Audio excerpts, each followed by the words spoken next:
The dawn of the 1970s was supposed to usher in a new wave of innovation for the automotive industry, but not every car managed to keep up with the times. As consumer expectations shifted toward improved safety, fuel efficiency, and modern styling, some vehicles clung stubbornly to old trends and engineering. These 13 cars failed to embrace progress, making them outdated even as they hit the showroom floors. Dear viewer, don't forget to subscribe to the channel. Thanks for your support. Number 13. The 1970 AMC Ambassador was AMC's flagship full-size sedan, designed to compete with rivals from the big three automakers.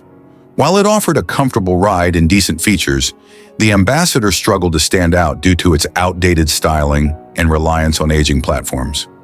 By 1970, automotive design trends were shifting towards sleeker, more aerodynamic shapes. The Ambassador's boxy and upright design, with conservative lines, lacked the modern flair seen in competitors like the Chevrolet Caprice or Ford LTD. Its squared-off grille and flat body panels were reminiscent of mid-1960s styling, making it look dated in a market that increasingly demanded fresh, bold designs. The Ambassador's long overhangs and slab-sided profile added to its old-fashioned appearance, failing to capture the attention of younger buyers seeking more dynamic aesthetics. The Ambassador's platform was derived from older AMC architecture, which limited its engineering potential compared to newer, more innovative platforms used by competitors. Its handling and suspension setup were serviceable, but not on par with the smoother and more refined rides offered by General Motors and Ford at the time. The Ambassador's size and weight were also drawbacks, as it felt cumbersome to drive compared to lighter, nimbler models. The Ambassador came with a range of 700 miles engines, from a 232 cubic inch inline-six to a 390 cubic inch V8. While the larger V8s delivered respectable power, they were paired with outdated transmissions that hampered performance and efficiency. Competitors were beginning to offer more advanced engines and transmissions, leaving the Ambassador's powertrains feeling behind the times. While the Ambassador was comfortable, it failed to push boundaries or offer groundbreaking features that might have set it apart in the crowded full-size segment. AMC's limited budget meant the car lacked the innovation seen in rivals, such as hidden headlights, advanced climate control systems, or even refined ride quality.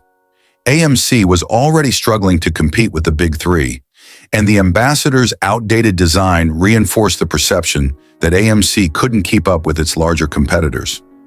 Buyers often viewed AMC as a company that produced economy cars rather than desirable full-size sedans, which hurt the Ambassador's appeal. The Ambassador's cabin was spacious and well-appointed for the time, offering soft seats, decent legroom, and a generally comfortable ride for long journeys. Higher trims, such as the Ambassador SST, included premium features like plush upholstery, wood grain accents, and upgraded audio systems, catering to buyers seeking a touch of luxury. The Ambassador was priced lower than comparable full-size sedans from Ford, Chevrolet, and Chrysler, making it a cost-effective choice for families seeking a large car. Its value-oriented pricing helped AMC target budget-conscious buyers who still wanted the space and comfort of a full-size vehicle.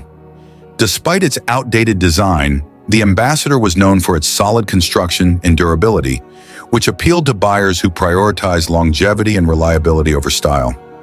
The 1970 AMC Ambassador reflects the challenges faced by smaller automakers in staying competitive during a rapidly changing era in the automotive industry.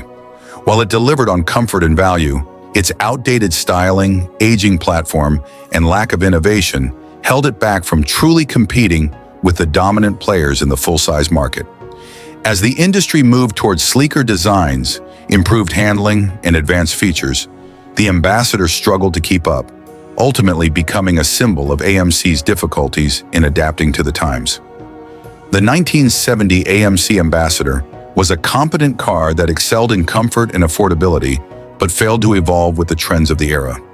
Its outdated design and reliance on older platforms made it feel like a relic in a market that was rapidly modernizing. While it served its purpose as a reliable and spacious family car, the Ambassador was ultimately overshadowed by more stylish and innovative competitors, cementing its reputation as a vehicle stuck in the past. Number 12. The Ford Falcon was once a trailblazer in the compact car segment when it debuted in 1960. However, by 1970, it had lost its edge. In an era of rising competition and evolving consumer tastes, the Falcon's dated styling, modest engineering updates, and uninspired performance left it struggling to remain relevant. The 1970 Ford Falcon was essentially a rehash of its 1966-69 design, itself an evolution of the original 1960 model. By the start of the new decade, its basic, boxy lines looked stale and uninspired. In contrast, competitors like the Chevrolet Nova and the Plymouth Duster featured more modern, dynamic styling that appealed to younger buyers. Ford's own Mustang, which had taken the market by storm in 1964, made the Falcon's simple design seem even more out of touch. The Falcon's engineering was outdated, relying on a platform and technology that originated in the early 1960s. It lacked advanced features or standout performance upgrades to differentiate it in a crowded compact car market. The suspension and handling were passable, but felt rudimentary compared to competitors that were introducing sportier setups and better driving dynamics. Engine options for the Falcon range from a basic 200 cubic inch inline-six to a 302 cubic inch V8. While the V8 offered decent power, it was underwhelming in an era when performance was becoming a key selling point, even for compact cars. The base six-cylinder engines, while economical, lacked the refinement and smoothness of newer powertrains from rival manufacturers. The Falcon didn't have a performance-oriented trim like the Nova SS or the Duster 340, leaving it behind in the growing muscle car craze. The Falcon was in an awkward position within Ford's lineup. The wildly successful Mustang had stolen much of the attention once given to the Falcon, while the Maverick, introduced in 1970, was positioned as a fresh, budget-friendly compact with a more modern look. Buyers looking for a sporty or stylish compact gravitated toward the Mustang, while those wanting affordability chose the Maverick, leaving the Falcon as a forgotten middle child. By 1970, the compact car market had evolved, with buyers seeking more stylish, performance-oriented, or feature-rich options. Imports like the Volkswagen Beetle and Toyota Corolla also gained traction, offering reliability and efficiency that the Falcon couldn't match. As a budget-friendly car, the Falcon remained accessible to families and individuals looking for reliable transportation without breaking the bank. Its low price made it a practical choice for first-time buyers or those on a tight budget. Despite being outdated, the Falcon's simple design and tried-and-tested mechanicals made it a dependable car that was relatively easy to maintain. The inline-six engines were known for their durability and longevity, appealing to buyers who prioritize practicality over style or performance. The Falcon's interior, while Spartan, was functional and offered decent space for a compact car. It provided a no-frills experience that got the job done for everyday commuting. The 1970 Falcon was the end of the line for the nameplate in the United States. It marked the culmination of a car that had started strong but failed to evolve with changing times. Once a leader in the compact car segment, the Falcon was ultimately eclipsed by the Mustang, Maverick, and other competitors that offered more excitement, style, and innovation. The Falcon's lack of evolution highlights the challenges automakers face in balancing affordability with the need for modern features and design. While it remained reliable and practical, those qualities were no longer enough to compete in a market that was increasingly driven by flair and performance. The 1970 Ford Falcon serves as a cautionary tale of a car that failed to keep pace with industry trends. Its tired design, minimal engineering updates, and lackluster performance left it outclassed by both domestic and imported competitors. While it retained some appeal as a budget-friendly and reliable option, the Falcon's inability to adapt ultimately sealed its fate as an outdated relic of the 1960s. Number 11. The 1970 Buick LeSabre represented a continuation of Buick's full-size tradition. However, in a decade when automotive innovation and style were taking bold new directions, the LeSabre's overly conservative design, excessive weight, and lack of technological advancement made it feel outdated. While it still offered reliability and comfort, these qualities were overshadowed by its inability to keep pace with competitors or meet evolving consumer expectations. The 1970 LeSabre retained a very traditional full-size sedan design with restrained, boxy lines and little visual excitement. While the design aimed to appeal to older, conservative buyers, it lacked the sleeker, more modern styling that was gaining popularity in models like the Pontiac Bonneville or Chrysler Newport. The heavy use of chrome trim and dated grille design added to its overly safe and uninspired aesthetic. The LeSabre was large and heavy, with its curb weight exceeding 4,000 pounds depending on the configuration. This made it feel cumbersome and less agile compared to lighter, more dynamic competitors. The added weight affected performance, fuel efficiency, and overall driving experience, especially as consumers began to value efficiency more in the early 1970s. Mechanically, the LeSabre carried over much of its technology from the mid-1960s, with little meaningful improvement.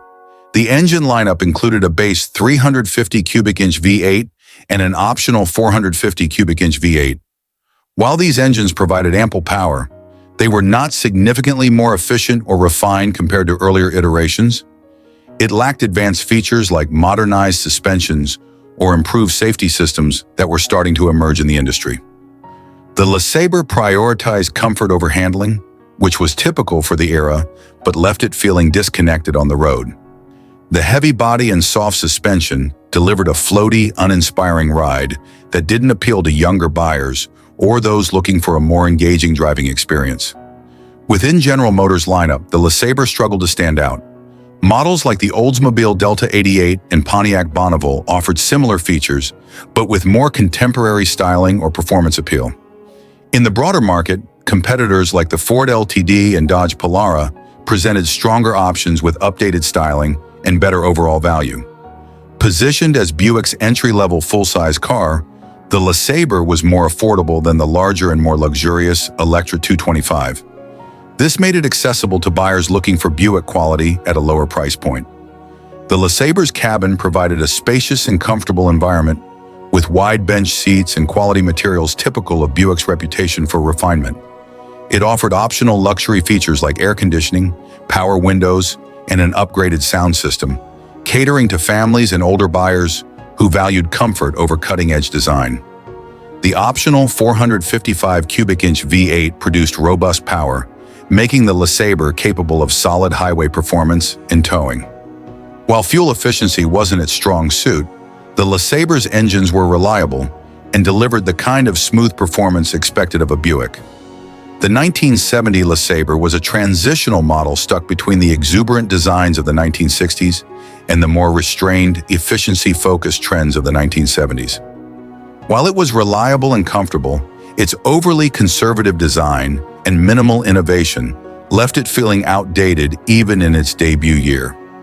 As the 1970s progressed, the full-size car market began to evolve, with buyers demanding sleeker styling, better fuel economy, and more modern features. The LeSabre eventually adapted to these trends in later generations, but the 1970 model remains a prime example of a car that failed to stay ahead of the curve. The 1970 Buick LeSabre, though a solid and dependable vehicle, failed to keep up with the changing automotive landscape.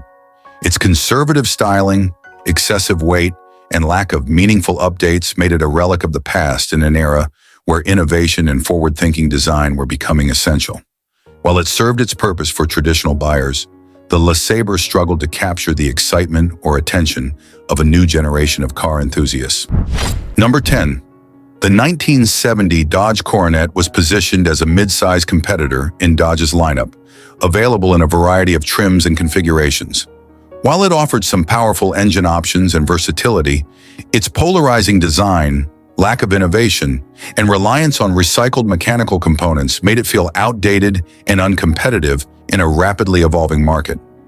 The 1970 Coronet's most controversial feature was its split butterfly or twin-loop grille, which divided the front fascia into two large oval-shaped sections.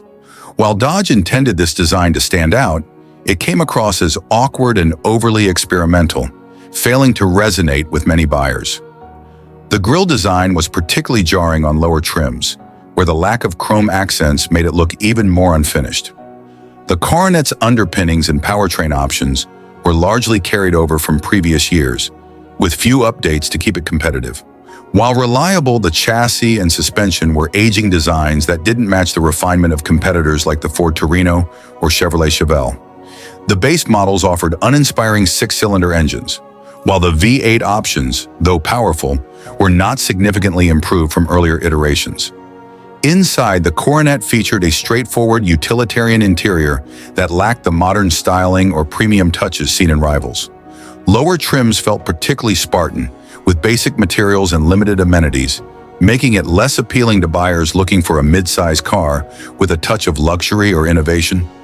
The Coronet Super B, the muscle car variant of the Coronet, had strong performance credentials but was overshadowed by Dodge's own Charger and Plymouth's Roadrunner.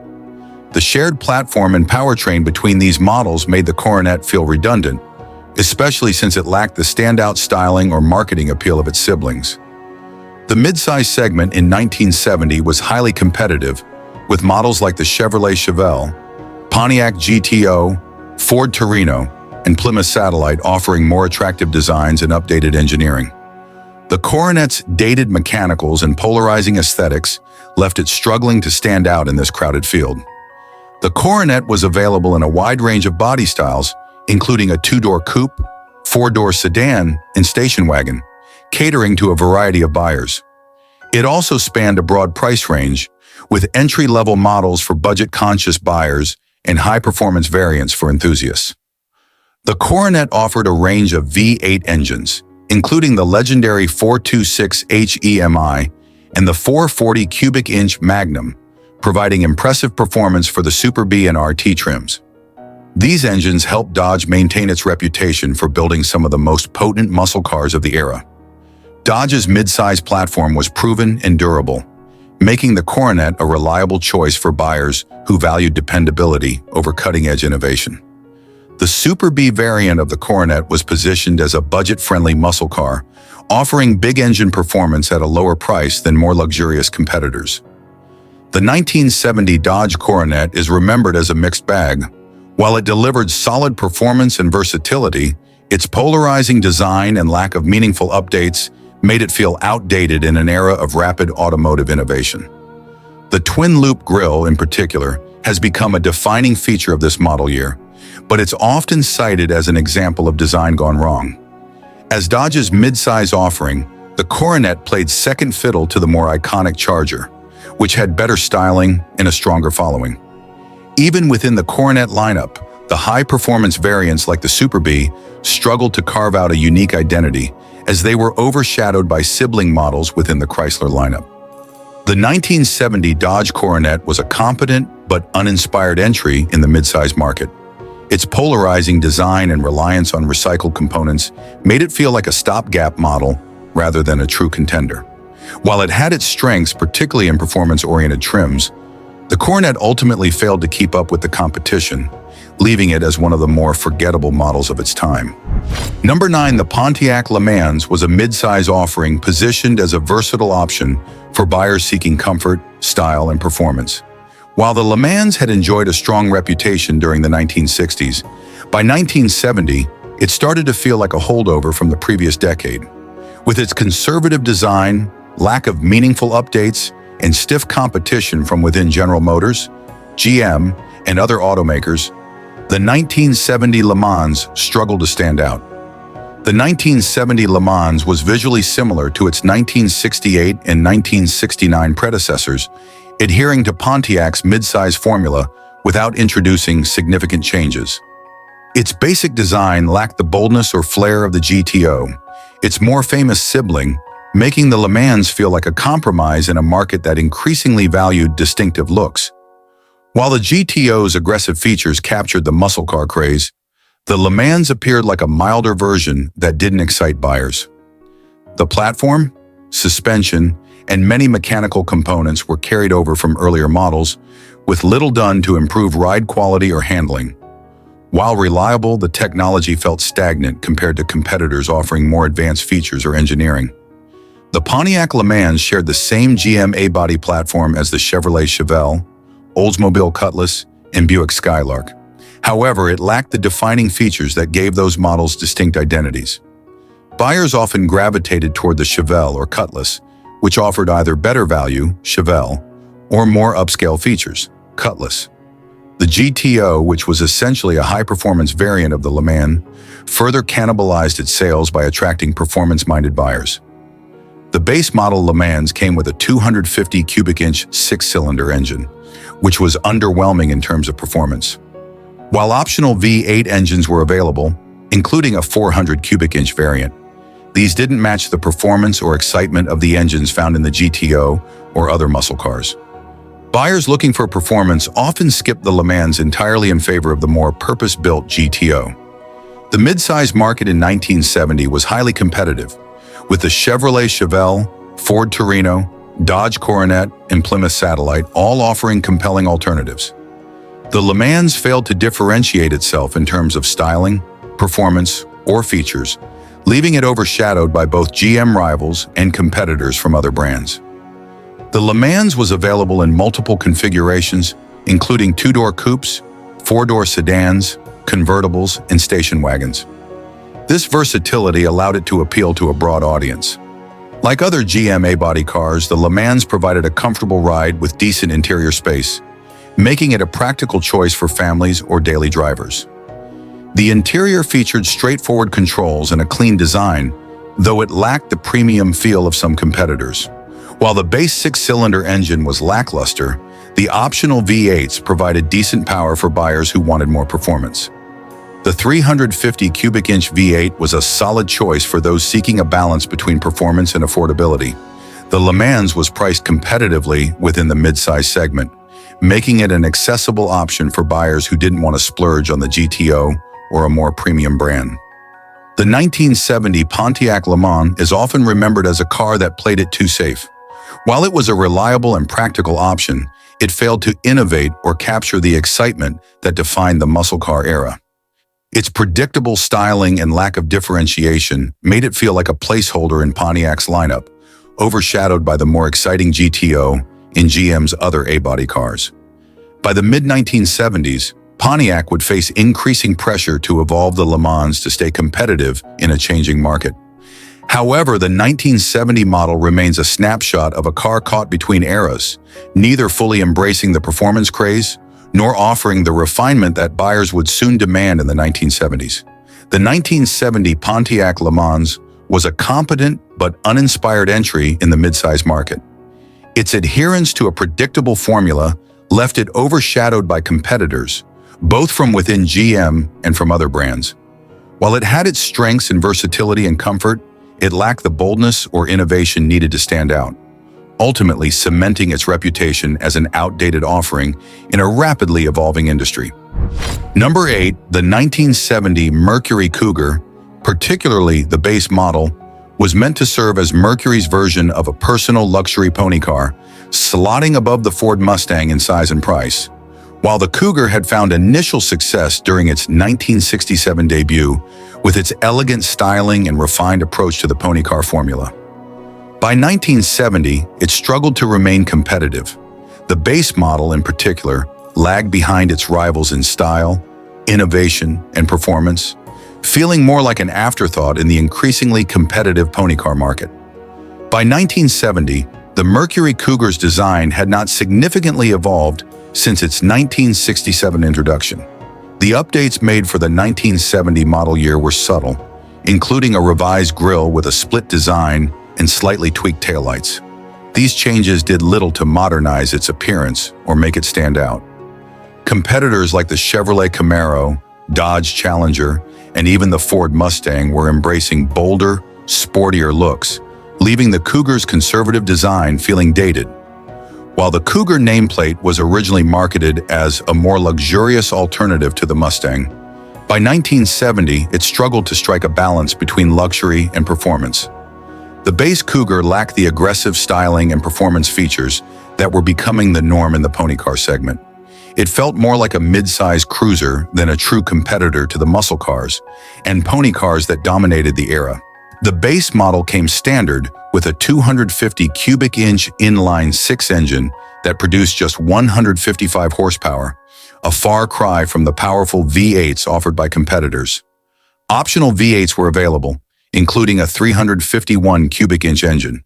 But these upgrades added to the cost and pushed buyers toward more performance-oriented models, like the Mustang Mach-1 or the Chevrolet Camaro SS. The Cougar's interior leaned heavily on its reputation for offering luxury, but by 1970, the base model's cabin felt uninspired and dated.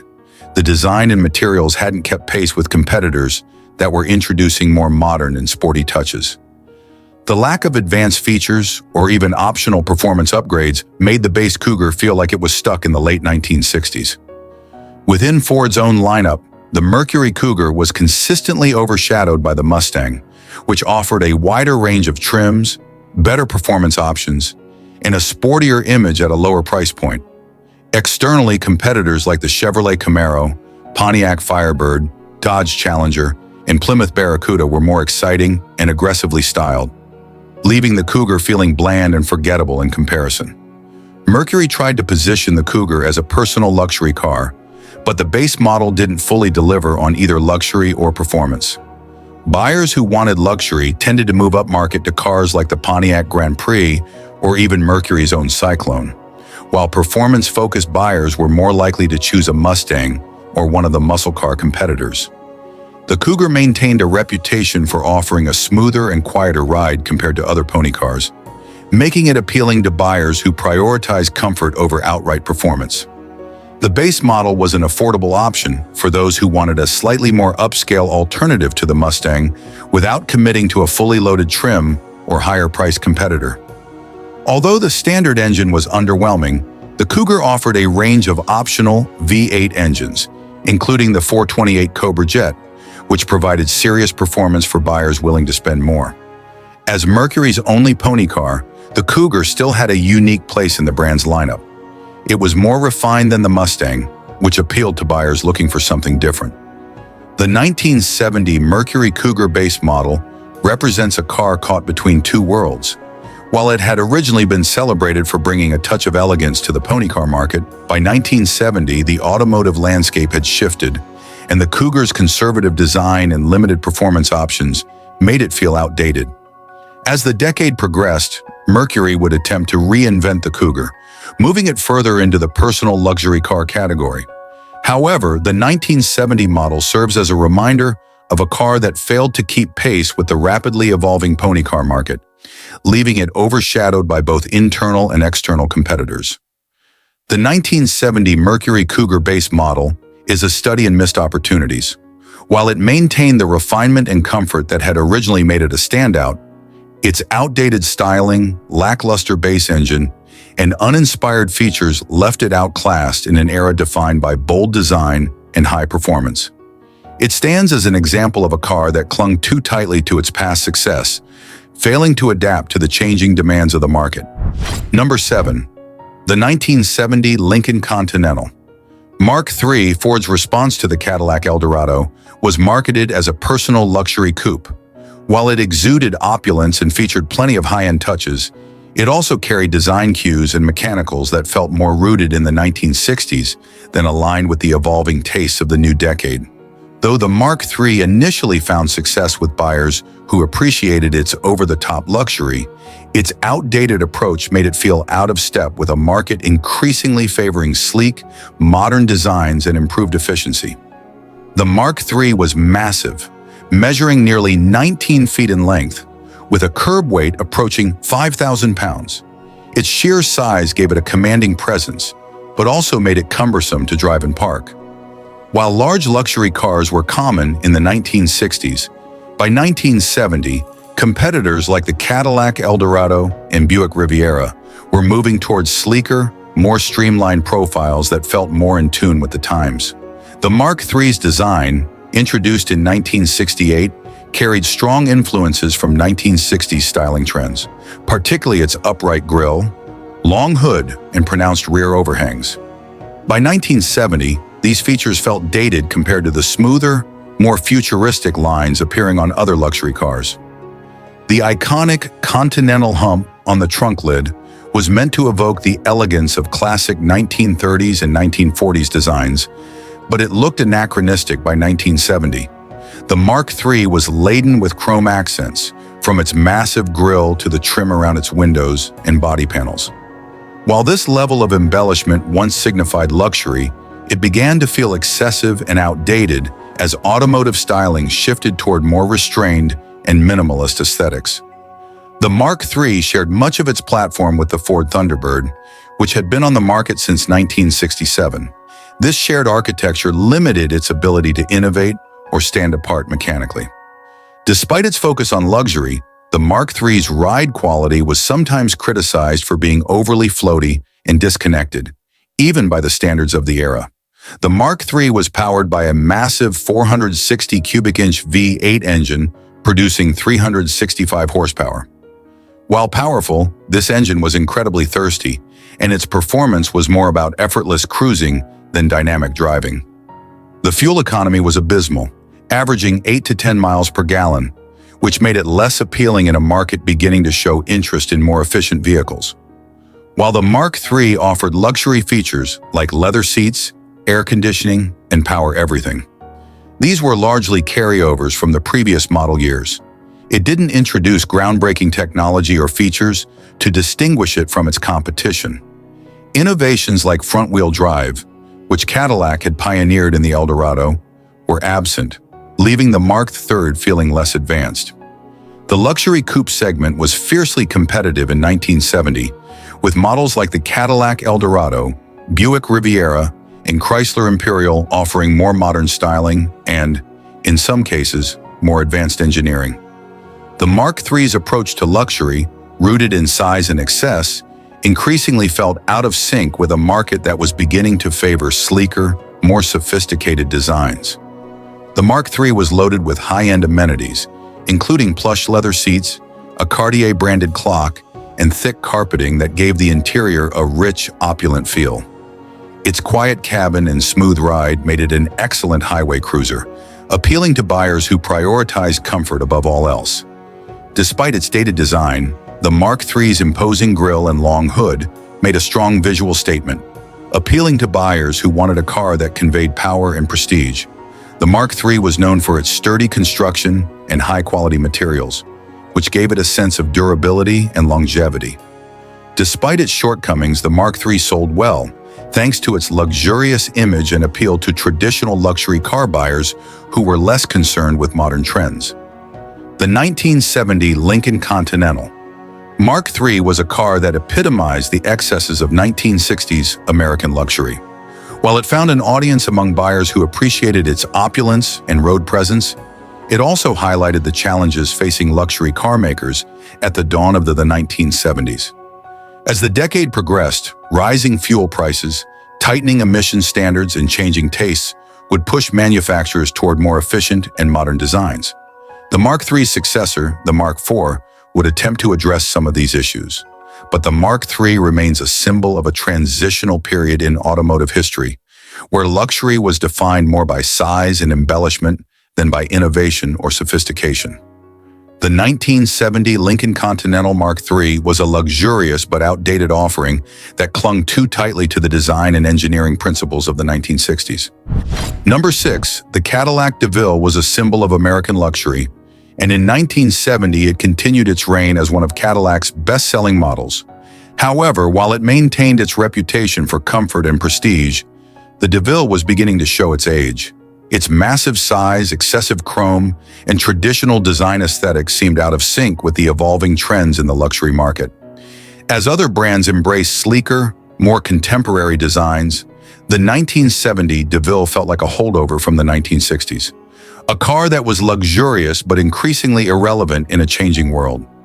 The DeVille measured nearly 19 feet in length and weighed over 4,500 pounds, making it one of the largest cars on the road. While this size offered a commanding presence, it also made the car feel unwieldy and impractical for urban driving and parking. By 1970, even luxury buyers were starting to look for more manageable and efficient vehicles, and the DeVille's sheer bulk felt increasingly excessive. The DeVille was adorned with chrome accents on nearly every surface, from the massive grille to the window trim and bumpers. While this level of embellishment was a hallmark of American luxury in the 1960s, It felt over the top by 1970 as automotive design trends moved toward more understated elegance. The DeVille's design was essentially an evolution of the late 1960s Cadillac look, featuring sharp edges, long overhangs, and vertical taillights. While these elements had once been cutting-edge, they felt dated compared to the cleaner, more modern lines of competitors like the Lincoln Continental Mark III and European luxury sedans. The boxy proportions and slab-sided bodywork gave the DeVille a bulky, old-fashioned appearance that lacked the sophistication of newer designs. Cadillac's design philosophy for the DeVille prioritized traditional luxury features over innovation. This approach appealed to older buyers but did little to attract younger, style-conscious consumers. Features like the vinyl roof and ornate badging felt like relics of a bygone era, reinforcing the car's image as a product for an older demographic. The DeVille was powered by a massive 472 cubic inch V8 engine, producing 375 horsepower. While this engine delivered plenty of power, it was also incredibly inefficient, with fuel economy averaging around 10 to 12 miles per gallon. In a time when rising fuel prices and environmental concerns were starting to influence car buyers, the DeVille's thirst for gas was becoming a liability. Despite its luxurious appointments, the 1970 DeVille offered few groundbreaking features. Many of its amenities, such as power windows, air conditioning, and leather seats, were carryovers from previous years. Competing luxury brands were beginning to introduce more advanced technologies, such as anti-lock brakes and modern suspension systems, which made the DeVille feel increasingly outdated. The luxury car market was shifting toward a more refined and modern aesthetic. European brands like Mercedes-Benz and BMW were gaining traction in the US with their sleek, high-performance sedans, while domestic competitors like Lincoln were adopting more contemporary styling cues. The DeVille's focus on size and traditional luxury made it feel out of touch with these emerging trends. The DeVille's spacious interior and plush seating made it one of the most comfortable cars of its time. Passengers were treated to a quiet, smooth ride that was perfect for long-distance cruising. Cadillac's reputation as a status symbol remained intact, and the DeVille continued to be a popular choice among affluent buyers who valued its road presence and luxurious appointments. The 472 cubic inch V8 engine provided effortless acceleration and strong passing power, making the DeVille a capable highway cruiser despite its size. The DeVille was well built, with high-quality materials and solid construction that gave it a sense of durability and longevity. The 1970 Cadillac DeVille was a car that represented the peak of traditional American luxury, but it also marked the beginning of the end for an era defined by excess and ornamentation. As the 1970s progressed, the automotive industry faced new challenges, including stricter emissions regulations, rising fuel prices, and changing consumer preferences. While the DeVille continued to sell well in the short term, its reliance on outdated design and engineering philosophies made it increasingly vulnerable to competition from more modern and innovative vehicles. By the mid-1970s, Cadillac would begin to face significant pressure to adapt to a rapidly changing market. The 1970 Cadillac DeVille was a luxurious but outdated offering that clung too tightly to the traditions of the 1960s. Its massive size, excessive chrome, and conservative design made it feel like a relic in a market that was starting to value efficiency, innovation, and modern styling. Number 5. The Plymouth Satellite was introduced as the top trim level of the mid-size Belvedere lineup, but by 1970 it struggled to make a lasting impression. Despite its solid construction and a range of engine options, the Satellite fell behind competitors due to its uninspired design, lackluster performance in base models, and overall failure to innovate. With an era defined by bold muscle cars and sleek mid-size sedans, the Satellite felt more like a forgettable placeholder than a standout contender. The Satellite's styling was a far cry from the bold and aggressive looks of its competitors, such as the Chevrolet Chevelle and Ford Torino. Its plain front grille, boxy proportions, and minimal chrome accents lacked the flair that buyers were looking for in a midsize car. While Plymouth attempted to make the Satellite look more upscale than its Belvedere counterpart, the subtle trim differences were not enough to make it stand out. While higher trims of the Satellite, such as the GTX or Roadrunner, offered powerful V8 engines, the base Satellite models came with an underwhelming 225 cubic inch slant-6 engine that produced only 145 horsepower. Even the optional small block V8s, like the 318 cubic inch engine, were unremarkable compared to the high-performance options offered by other midsize cars in the same segment. The Satellite was often overshadowed by its more exciting Plymouth stablemates. The Roadrunner, which was based on the same platform, was marketed as a performance-oriented muscle car with a more aggressive design and better performance. Buyers looking for a practical yet stylish midsize car were more likely to opt for the Dodge Charger, which shared many mechanical components but offered more striking design and features. The Satellite's interior was functional but uninspired, with a dashboard design that felt like a carryover from the mid-1960s. Standard features were minimal, and optional extras like air conditioning and power windows added significantly to the price, making the Satellite less appealing to budget-conscious buyers. By 1970, the automotive market was shifting toward either high-performance muscle cars or refined, well-designed midsize sedans. The Satellite fell into an awkward middle ground, neither excelling as a performance car nor offering the elegance and comfort of its competitors. The lack of clear identity hurt its sales, as buyers gravitated toward more distinctive offerings in the midsize category. The Satellite was built on the Chrysler B-body platform, which had been in use since 1962. While the platform was sturdy and reliable, it lacked the innovation and refinement found in 1962 newer designs. Suspension tuning and handling were adequate but uninspired, making the Satellite less exciting to drive than competitors with more advanced engineering. The Satellite was available in multiple body styles, including a two-door coupe, four-door sedan, and station wagon, offering versatility for different types of buyers. Like many Chrysler products of the era, the Satellite was well-built and durable, which made it a dependable choice for families and budget-conscious buyers. While the base models were uninspiring, the Satellite shared its platform with the GTX and Roadrunner, which offered high-performance engine options like the 440 cubic inch V8 and the legendary 426h EMI. Buyers willing to spend more could transform the Satellite into a respectable muscle car, but this often required significant investment. The 1970 Plymouth Satellite was emblematic of a transitional period for midsize cars. It clung to the conservative design language and engineering principles of the 1960s, while the rest of the industry was moving forward. The Satellite failed to establish a distinct identity, overshadowed by both its performance-oriented siblings and more stylish competitors from other brands. Despite its shortcomings, the Satellite laid the groundwork for future Plymouth midsize cars, and its platform would continue to serve as the basis for more successful models in the Chrysler lineup. However, in 1970, it was clear that the Satellite was no longer at the forefront of the midsize market. The 1970 Plymouth Satellite was a car that lacked the performance, style, and innovation needed to compete in an increasingly competitive midsize market. While it was dependable and offered a range of configurations, its uninspired design and dated features made it feel like a relic of the past. As buyers gravitated toward more exciting and modern offerings, the Satellite struggled to stay relevant, ultimately cementing its status as one of the more forgettable models of its era. Number 4. By 1970, the Oldsmobile Delta 88 was a well-established nameplate, positioned as a slightly upscale option within General Motors' lineup of full-size sedans.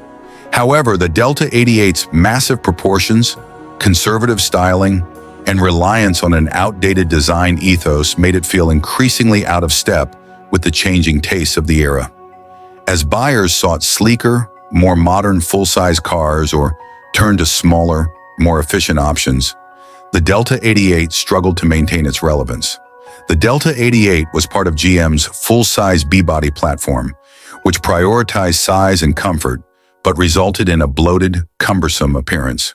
With its long hood, extended rear deck, and wide stance, the car looked massive, which was becoming less desirable as consumer preferences shifted toward more compact and efficient designs. The 1970 Delta 88 sported a boxy design with minimal styling updates from the 1960s. Its wide grille, simple body lines and large rear fenders lack the sleekness and innovation seen in competitors like the Ford LTD or Chrysler Newport. While the Delta 88's restrained aesthetic appealed to traditional buyers, it failed to capture the attention of younger consumers or those looking for a more modern full-size car. Inside, the Delta 88 offered comfort but little innovation. The dashboard design and materials were basic, reflecting a carryover approach from the previous decade. While options like air conditioning and power seats were available, they added significantly to the price, making the car feel less competitive in the full-size segment. At over 4,000 pounds, the Delta 88's weight contributed to sluggish performance and poor fuel economy, even with its powerful engine options. The heavy construction made the car feel outdated compared to competitors that had begun to emphasize lighter and more efficient designs. The Delta 88 relied on GM's tried-and-true formula of large V8 engines and rear-wheel drive, which, while reliable, lacked the innovation needed to stand out in a crowded market. Newer competitors were experimenting with advanced suspension systems, more aerodynamic designs, and unique selling points, while the Delta 88 remained rooted in tradition. The late 1960s and early 1970s marked the beginning of a market shift towards smaller, more efficient vehicles, spurred by concerns over fuel prices and changing consumer preferences. The Delta 88, with its size and focus on traditional luxury, felt increasingly out of place in this evolving landscape. The Delta 88 came standard with a 350 cubic inch V8 engine, producing 250 horsepower, with optional upgrades to a 450 cubic inch V8 delivering up to 370 horsepower. These engines offered strong performance for a full-size sedan, making the Delta 88 a capable cruiser on highways. The Delta 88's suspension was tuned for comfort, providing a smooth and cushioned ride that appealed to traditional buyers seeking a relaxed driving experience. As a full-size sedan, the Delta 88 excelled in passenger and cargo space. Its roomy cabin could comfortably accommodate 6 passengers, and the large trunk offered ample storage for family trips. Like many Oldsmobile models, the Delta 88 was known for its solid build quality and mechanical reliability, making it a dependable choice for long-term ownership. The 1970 Delta 88 represented a transitional moment for full-size cars. While it maintained the traditional attributes that had made the model popular in the 1960s, size, comfort, and power, it failed to evolve with the times. The conservative design and lack of innovation left it struggling to compete in a market that was increasingly favoring smaller, more efficient, and more stylish vehicles. In the years following 1970, the Delta 88 would undergo significant changes, including downsizing and modernization, to better align with shifting consumer demands. However, in 1970, it stood as a reminder of the old-school approach to full-size sedans, outpaced by more forward-thinking rivals. The 1970 Oldsmobile Delta 88 was a car rooted in the past, clinging to the design and engineering principles of the 1960s, while the automotive world moved forward. Though it offered power, comfort, and reliability, its massive proportions, conservative styling, and outdated features left it overshadowed by competitors that embraced modern trends. As a result, the Delta 88 felt like a relic, appealing primarily to buyers who valued tradition over progress. Number 3, the 1970 Chrysler Imperial was the brand's flagship luxury model, embodying the grandeur and opulence that characterized American luxury cars in the 1960s.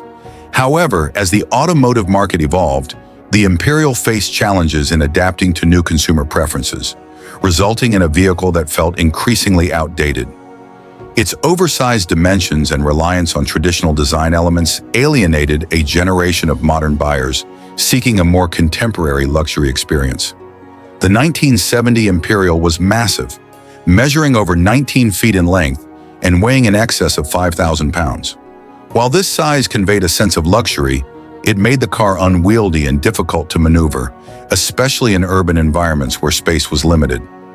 As other luxury brands began to downsize their offerings to meet changing consumer preferences, the Imperial's sheer bulk became a liability, making it feel out of touch with the market.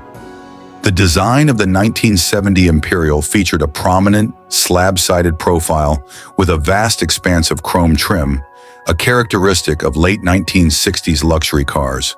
The overabundance of chrome and exaggerated tail fins harkened back to a bygone era, failing to resonate with buyers looking for modern aesthetics. The car's angular shapes and heavy reliance on traditional design motifs made it look dated as the industry moved toward more streamlined, sophisticated styling. While the Imperial boasted a wealth of luxury features, such as power windows and an advanced sound system, it lacked many of the technological innovations that began to define the luxury market in the early 1970s. Competitors were introducing features like digital displays, advanced climate control systems, and improved safety measures, while the Imperial remained largely rooted in the past. Despite its impressive size, the Imperial's performance was hampered by its weight and less than sporty handling. The 440 cubic inch V8 engine, while powerful, couldn't compensate for the car's bulk, resulting in sluggish acceleration and uninspiring driving dynamics. Buyers seeking a combination of luxury and performance found better options elsewhere, as brands like Cadillac and Lincoln began to offer more balanced driving experiences in their luxury sedans. By 1970, the luxury car market was beginning to see a shift towards smaller, more efficient vehicles that still offered a high level of comfort and features. The Imperial's size and old-school design stood in stark contrast to this trend, leading many consumers to seek alternatives. The market's move toward compact luxury cars reflected a broader societal change as buyers began prioritizing practicality and efficiency alongside luxury. The 1970 Imperial commanded a premium price, which made it less accessible to many potential buyers. As its appeal diminished, so did its market viability, especially among younger consumers who were more inclined to explore other luxury options. The car's inability to justify its price through modern features and performance further alienated buyers who sought value for their investment. The Imperial featured a plush, well-appointed interior with high-quality materials, including leather upholstery and abundant sound insulation, providing a serene driving experience. Generous legroom and spacious seating made it an ideal choice for those who valued comfort on long trips. The Imperial was built on a solid platform and offered a smooth ride thanks to its sophisticated suspension system, which absorbed road imperfections well. It also came with advanced features for its time, such as automatic climate control, enhancing passenger comfort.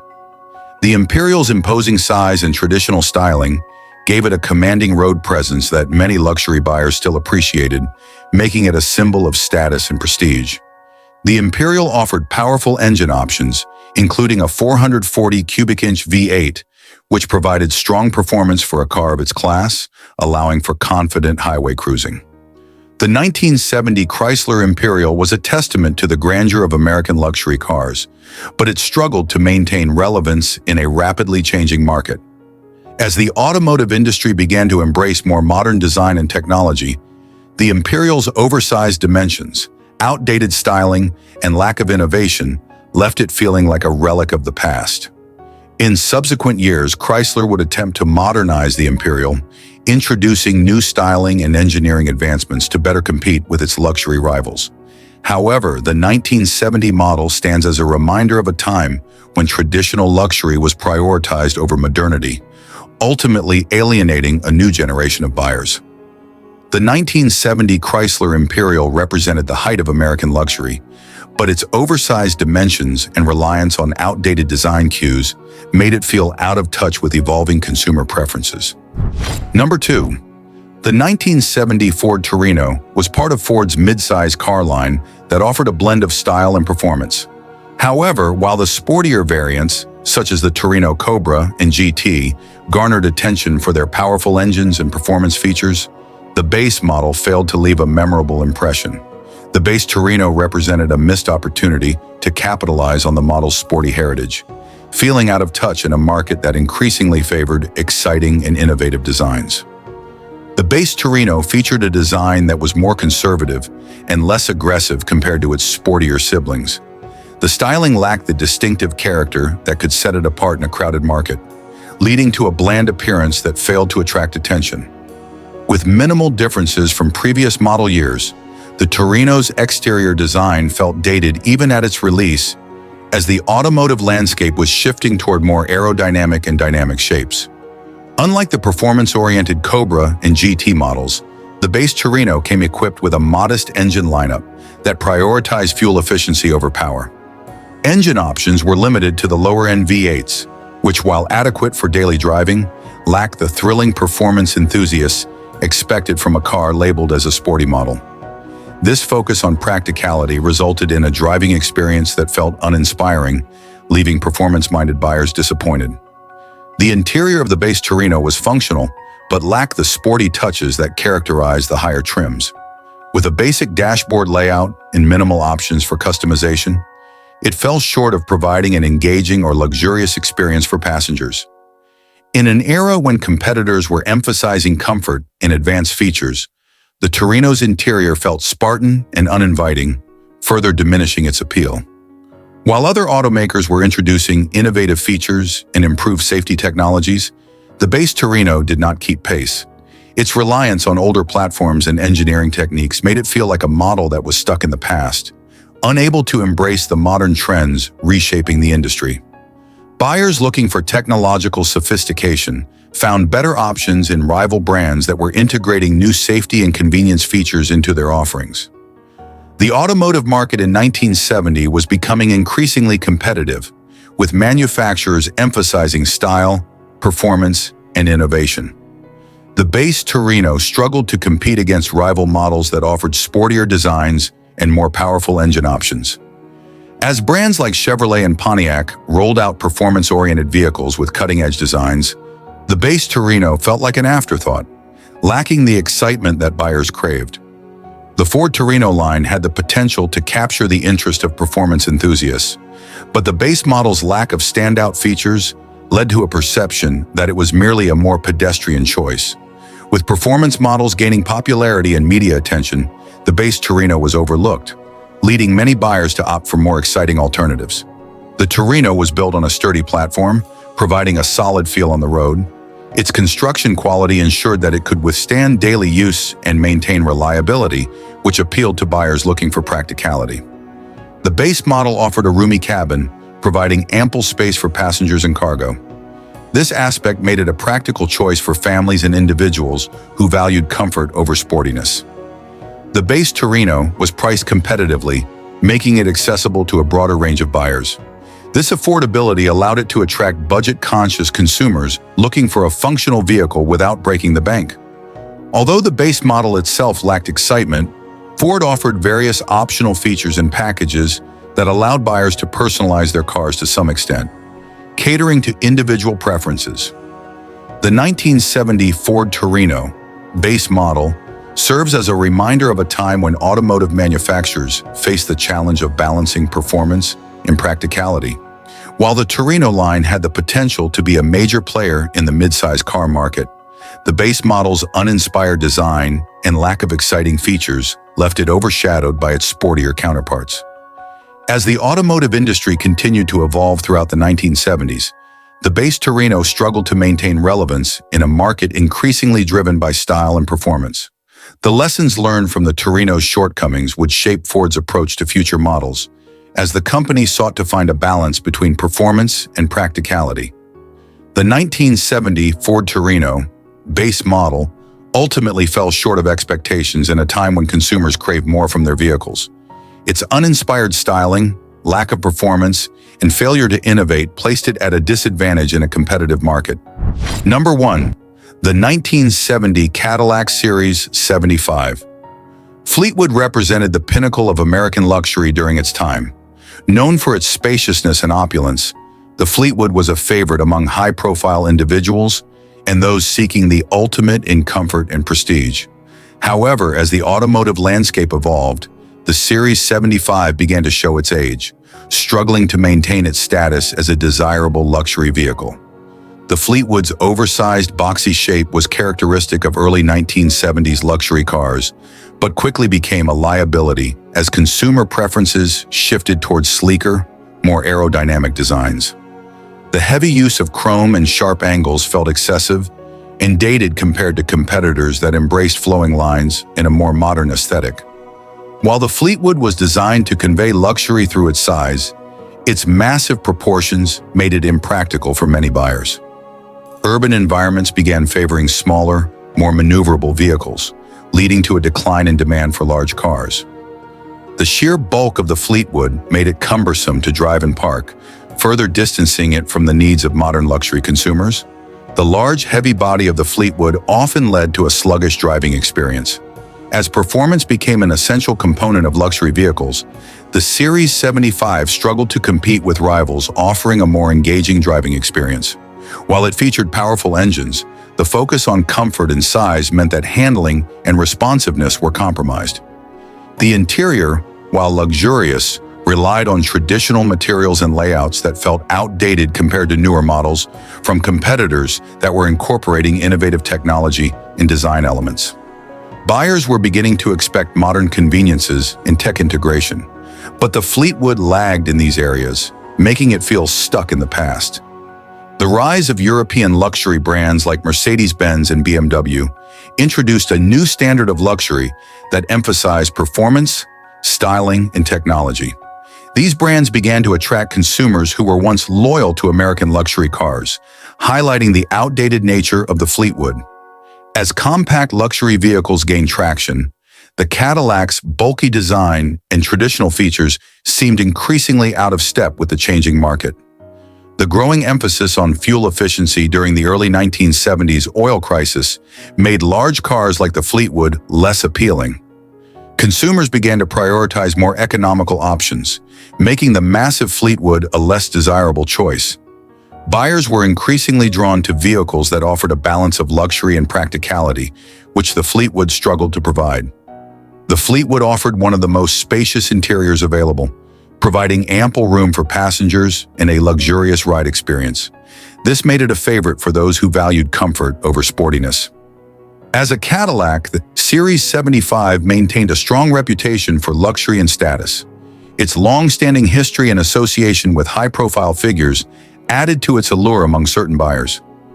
The Fleetwood boasted traditional Cadillac features, such as soft leather upholstery, plush seating, and a smooth ride, appealing to buyers who cherished classic luxury elements. Cadillac offered a range of options and packages, allowing buyers to customize their Fleetwoods to their tastes, which provided a level of personal expression not found in all luxury cars. The 1970 Cadillac Series 75 Fleetwood serves as a testament to a bygone era of American luxury vehicles, embodying the opulence and grandeur of its time. However, as the automotive industry evolved and consumer preferences shifted, the Fleetwood became a symbol of outdated luxury, struggling to maintain its relevance in an increasingly competitive market. Despite its shortcomings, the Series 75 remains an important part of Cadillac's legacy, representing a commitment to craftsmanship and comfort that defined luxury cars for generations. The lessons learned from the Fleetwood's decline would inform Cadillac's future designs as the brand sought to adapt to changing consumer expectations and market dynamics. The 1970 Cadillac Series 75 Fleetwood ultimately reflected the challenges faced by luxury automakers in an era of rapid change. Its outdated design, reliance on size, and lack of modern features hindered its appeal in a market increasingly focused on efficiency and performance. While it may still hold nostalgic value for some, the Fleetwood's limitations serve as a reminder of the evolving landscape of luxury automobiles and the need to innovate in a competitive industry.